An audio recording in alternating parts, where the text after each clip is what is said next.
පැහැදිලි කරොත් මේ පුද්ගලයෝ දෙන්නෙක් ඉන්නවා පළවෙනි අවුරුද්දේ කන්ට්‍රෝල් එක හුඟක් අඩුයි. නිකන් ඔහේ හිටියා බෙහෙත් ගන්නෙත් නැතුව බෙහෙත් පටන් ගන්න නැතුව ඒතර යා ෂුගර් ලෙවල් හැම වෙලාවෙම 200 300 වගේ ගිය පුද්ගලෙක් ඉන්නවා. තව එක්කෙනෙක් හිටියා හොඳටම කන්ට්‍රෝල් කරලා හොඳට බෙහෙත් වර්ග සමහර 3-4ක් විතර වගේ අරගෙන හරි කමන්නේ. නැත්නම් ඉන්සුලින් විදලා හරි හොඳට කන්ට්‍රෝල් කරපු. මේ දෙන්න ගත්තොත් අවුරුදු 10ක් විතර ගිහිල්ලා බැලුවම අර මුල කාලේ හොඳට කන්ට්‍රෝල් කරපු එක්කෙනා අවුරුදු 10ක් විතර ගිහිල්ලා සමහරලාට එච්චර හොඳ කන්ට්‍රෝල් එකක් තිබුණ නැතත් ඒක ෂුගර් ලෙවල්ස් අඩුයි අරයට වඩා. ඒකට අපි කියන්නේ ලෙගසි ඉෆෙක්ට් කියලා. ලෙගසි ඉෆෙක්ට් කියන්නේ මුල් කාලේ තියෙන ලෙගසි එකකින්ද අන්තිමට කාලයක් ගිහිල්ලා හරි ඒකේ ප්‍රයෝජනෙ ලැබෙනවා. ඒ ලෙගසි ඉෆෙක්ට් එක හින්දාමත් ගොඩක් වෛද්‍යවරු නැත්නම් එන්ඩෝක්‍රයිනොලොජිස්ට්ලා උත්සාහ කරනවා මුල් කාලේ හොඳට ෂුගර් කන්ට්‍රෝල් කරන්න. රයිට්? ඒ කියන්නේ හොයාගත්ත ගමම ඩයග්නොස් කරපු ගමම. ඉතින් ඒ කාරණයක් බලපානවා අපි ඉන්සුලින් ප්‍රිස්ක්‍රයිබ් කරොත් විශේෂයෙන් අසනීප මුල් කාලේ අනිවාර්යෙන් ඒ හරි විදිහට කරන්න ඕනේ. හැබැයි ඒගොල්ලෝ හැම වෙලාවෙම මතක තියාගන්න ඕනේ මේ කාරණා දෙකකින් හින්දා මේක ෂුගර් ටොක්සිසිටි එක අඩු කරන්න සහ ලෙගසි ඉෆෙක්ට් එකකින් හින්දා අපි මුල කාලේ පටන් ගත්තා.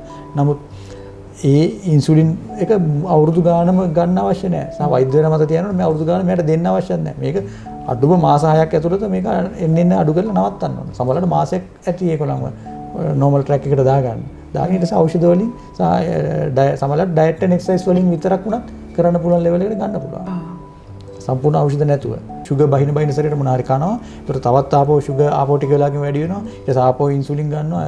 කාලයක් යද්දී HbA1c වැඩි වෙනවා. ඊට පස්සේ ආපහු වෛද්‍යවරයා කරන්නේ මාස 6න් 6ට හරි 3න් 3ට හරි ඉන්සුලින් ඩෝස් එක පොඩ යුනිට් එකක් දෙකක් වැඩි කරනවා.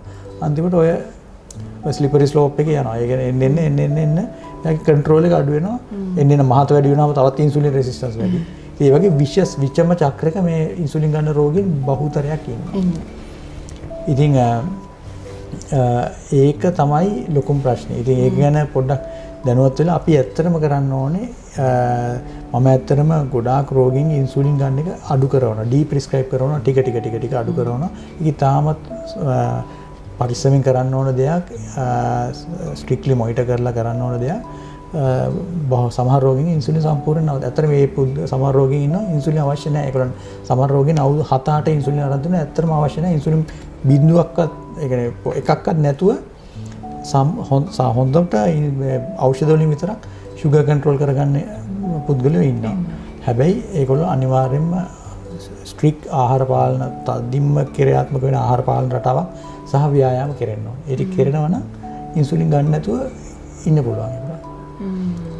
හැම පුද්ගලයෙක්ටම බෑ. ඒක ඇත්තටම අපි මේ රෝගියා පරීක්ෂා කරලා බලලා ටික තමයි ඒක තීරණය කරන්න ඕනේ.